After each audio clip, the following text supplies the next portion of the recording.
Friends, आज की इस वीडियो में हम बात करेंगे कि अगर मोटर के अंदर सब कुछ बिल्कुल सही है, उसके बावजूद भी मोटर पानी नहीं उठा रही है, यानी मोटर की बाइंडिंग भी बिल्कुल न्यू है और उसका जो गरारी होती है जिसको इम्पेलर बोलते हैं वो भी बिल्कुल न्यू है और जो उसका पंप होता है वो भी हमने नया बनवा दिया, उसके बावजूद भी मोटर पानी नहीं उठा रही है, तो उसको हम किस तरह से सही कर सकते हैं, यानी उसके अंदर क्या प्रॉब्लम हो सकती है। इस वीडियो में हम यही बात करने वाले हैं। हेलो फ्रेंड, कैसे आप लोग? मैं हूं आपका दोस्त मेराज और आप देख रहे हैं आपका अपना यूट्यूब चैनल परफेक्ट इलेक्ट्रिकल।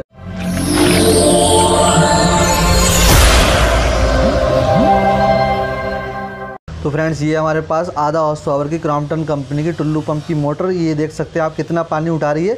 बहुत ही हल्का प्रेशर है इसके अंदर। अगर हम इसके मुंह पर हाथ लगा दें तो जो प्रेशर है पानी दे रही है वो भी बंद हो जाएगा। तो इसमें हमें क्या करना होगा, ये जो इसका चेक वाल्व देख रहे हैं आप लोहे वाला, इसको हम रिप्लेस करेंगे।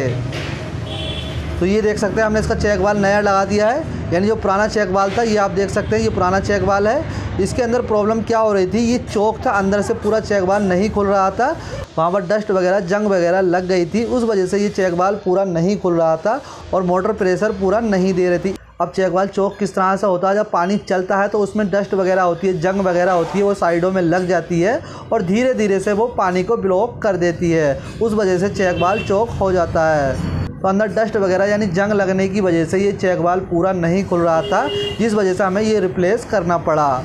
मोटर में चेक वाल्व दो तरह के लगते हैं, एक चेक वाल्व रबड़ का जो कि मोटर के पास में लगता है और दूसरा चेक वाल्व जो कि हमने अभी चेंज किया है। तो आप फटाफट से मोटर को फिट कर लेते हैं। तो यहाँ पर आप देख सकते हैं हमने मोटर को फिट कर दिया। अब हमने मोटर को ऑन कर दिया और ये मोटर चलने लग गई है। देखते हैं कितनी देर में पानी उठाएगी और ये मोटर ने पानी उठा दिया। आप देख सकते हैं पहले प्रेशर कितना था और अब प्रेशर कितना था, लेकिन पहले पानी नहीं उठा रही थी क्योंकि इसका जो चेक वाल्व था वो ब्लॉक था, पूरी तरह से नहीं खुल रहा था। तो ये मोटर बिल्कुल ओके हो चुकी है, टनाटन हो चुकी है।